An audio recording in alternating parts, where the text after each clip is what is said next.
उसके मुस्कुराते चेहरे में जो चमक थी, उसकी गहराई में एक ऐसा राज छुपा था जिसका पता किसी को नहीं था। राधिका, जो सबके लिए भाभी थी, उसके चेहरे पर हर कोई सुकून और संतोष देखता था। लेकिन क्या वाकई उसकी जिंदगी इतनी शांत और सरल थी? या फिर उस मुस्कान के पीछे एक दर्द, एक संघर्ष और एक अनकहा राज था? यह कहानी सिर्फ एक भाभी की नहीं, बल्कि एक नारी की है जिसने अपने हर ख्वाब, अपनी हर उम्मीद को कुर्बान कर दिया। लेकिन क्यों? कौन सा ऐसा राज था जो उसके चेहरे के पीछे दबा हुआ था? कहानी के अंत में हम उस राज के बारे में बताएंगे कि आखिर राधिका भाभी के इतने चाहने वाले क्यों थे, आखिर गांव के नौजवान भाभी के दीवाने क्यों थे। दोस्तों, सब कुछ जानेंगे विस्तार से, लेकिन वीडियो को पूरा देखने से पहले चैनल को भी सब्सक्राइब कर दें, क्योंकि वीडियो बनाने में बहुत मेहनत लगती है।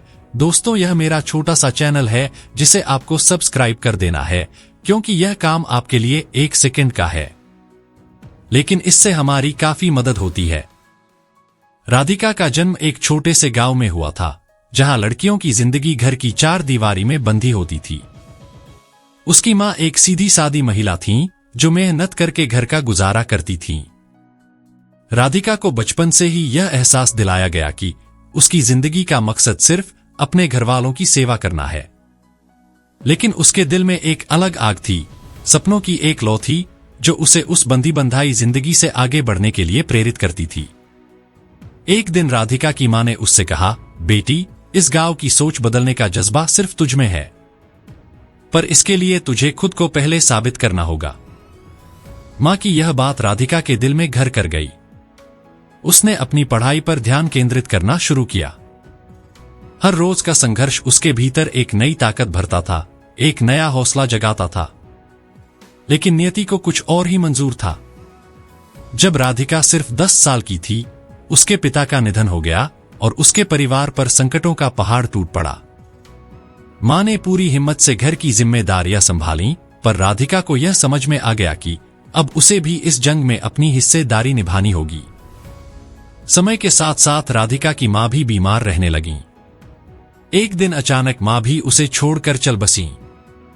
राधिका का दिल टूट गया, लेकिन उसने मां की सीख को अपनी ताकत बना लिया। उसने ठान लिया कि चाहे कुछ भी हो जाए, वह अपनी मां के सपनों को पूरा करके रहेगी।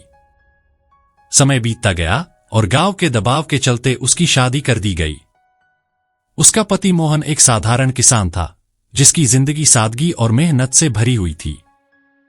शादी के बाद राधिका ने अपने सारे सपनों को अपने पति और परिवार की खुशी में समेट लिया। वह सबकी सेवा करती, घर का ध्यान रखती और इसी तरह उसने अपनी नई पहचान बनाई, भाभी। गांव के लोग उसे भाभी कहकर इज्जत देते थे और हर कोई उसकी सादगी और उसके स्वभाव की तारीफ करता था। लेकिन राधिका का दिल कहीं न कहीं बेचैन रहता था। उसे अपने सपनों की याद दिलाने के लिए कोई था नहीं, लेकिन वह खुद को भूलकर सबकी खुशी के लिए जीने का नाटक करती रही। एक दिन अचानक उसके पति का पुराना दोस्त अमित गांव में आता है। अमित एक बहुत ही पढ़ा लिखा और समझदार व्यक्ति था, जिसने शहर में काम करके अपनी एक अलग पहचान बनाई थी। अमित का व्यक्तित्व बहुत ही प्रभावशाली था और उसकी बातें लोगों के दिल को छू जाने वाली थीं। राधिका के जीवन में अमित का आना किसी तूफान के आने जैसा था। अमित ने राधिका से दोस्ताना अंदाज में बातचीत शुरू की और उसकी बातें सुनकर राधिका को अपने अंदर की उस आग का एहसास फिर से हुआ जो उसने वर्षों पहले दबा दी थी। एक दिन अमित ने राधिका से कहा, राधिका, तुम्हारे अंदर कुछ खास है जो शायद तुम खुद भी नहीं जानती। क्या तुमने कभी अपने लिए जीने के बारे में सोचा है?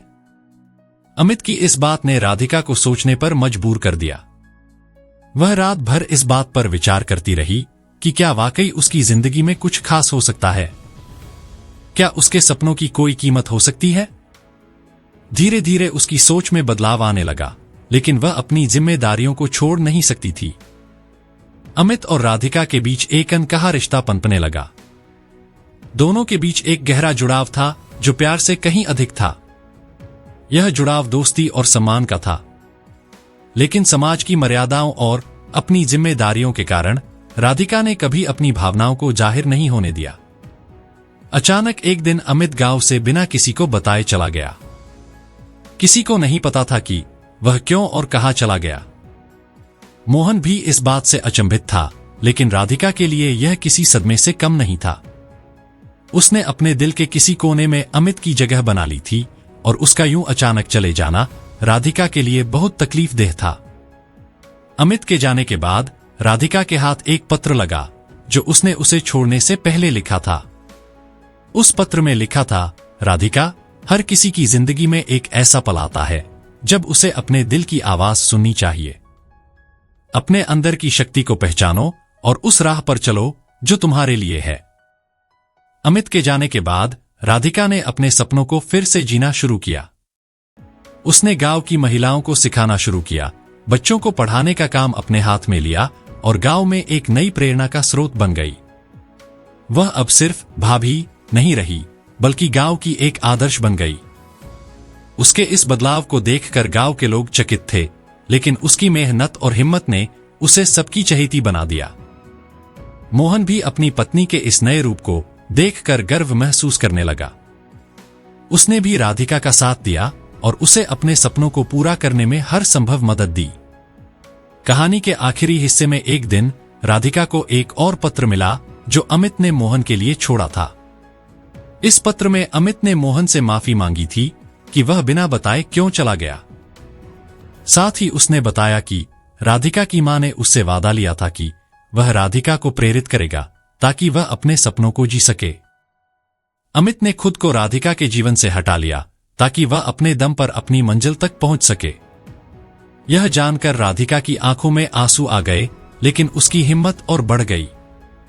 उसने महसूस किया कि उसकी मां और अमित ने उसकी जिंदगी को एक नई दिशा देने के लिए यह सब किया था। दोस्तों, जिंदगी हमें हमेशा किसी न किसी रूप में हमारे सपनों की याद दिलाती है।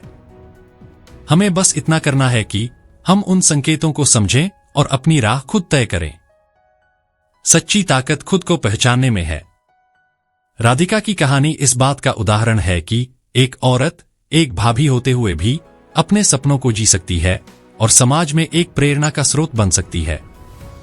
उसकी यह कहानी समाज के हर उस इंसान के लिए है जिसने कभी अपने सपनों को दबाया हो और उन्हें एहसास दिलाती है कि अगर वे चाहें तो अपनी राह खुद बना सकते हैं। दोस्तों, कुछ लोग वीडियो को इग्नोर कर देते हैं और अपने जीवन से जुड़ी जानकारियां छोड़ देते हैं। आपसे मेरी प्रार्थना है, मेरा मनोबल बढ़ाने के लिए वीडियो को लाइक शेयर जरूर करें। अगर चैनल पर नए हो तो हमारे चैनल को सब्सक्राइब करना ना भूले। तो दोस्तों, यह थी हमारी आज की कहानी। आपको कैसी लगी हमें कमेंट में जरूर बताएं। कल मिलते हैं एक और महत्वपूर्ण वीडियो के साथ। तब तक के लिए धन्यवाद।